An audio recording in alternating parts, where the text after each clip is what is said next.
मवियातील काही खासदार भाजपच्या संपर्कात असल्याची सूत्रांची माहिती आहे। भाजप महाविकास आघाडीला धक्का देण्याच्या तयारीत आहे। भाजपकडून महाराष्ट्रामध्ये मिशन लोटस राबवलं जातंय का अशी चर्चा आता राजकीय गोटात सुरू झाली आहे। त्यांच्यात कार्यकर्त्याला आणि नेत्यांना असं वाटतं निवडून आलेल्या खासदारांना की काँग्रेसमध्ये राहून काही आता आमचं पुढचं भविष्य काही चांगलं नाही। त्यामुळे काँग्रेसचे अनेक नेते आणि जनप्रतिनिधी आम्हाला भेटत असतात, त्यांचं दुःख ते मांडत असतात। त्यांच्याकडे खासदार आणि आमदाराकडे दुर्लक्ष आहे काँग्रेस पक्षाचं, त्यांच्या नेतृत्वाचं।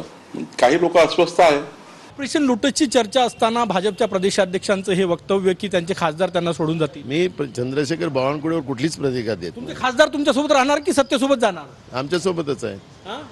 काही चर्चा सुरू झाली ऑपरेशन लोटसची? आमच्यासोबतच आहे। काय ऑपरेशन लोटसवर काय सांगता?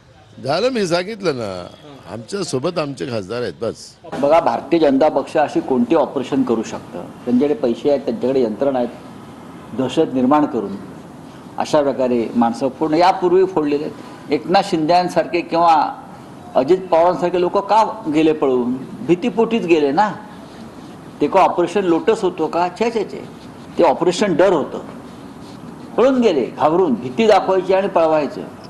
आणि मग तुम्ही तिथे गेल्यावरती तुमच्या संपूर्ण खटले मागे घ्यायचे, तुमची संपत्ती जप्त केलेली परत करायची, हे यांचे धंदे आहेत। विधानसभेमध्ये विरोधी पक्ष नेता सुद्धा नाही, त्यासाठी त्यांना विनवण्या कराव्या लागतात। मग त्या पक्षातले आमदार असतील, त्या पक्षाचे असलेले इतर खासदार असतील, त्यांना अशी जाणीव झालेली आहे की आता पक्षात राहून 5 वर्ष विरोधाला विरोध करण्यापेक्षा सत्तेमध्ये सहभागी होऊन चांगलं काम जर आपल्या मतदारसंघात करू शकलो तर पुढच्या वेळेला आपलं भवितव्य चांगलं राहील।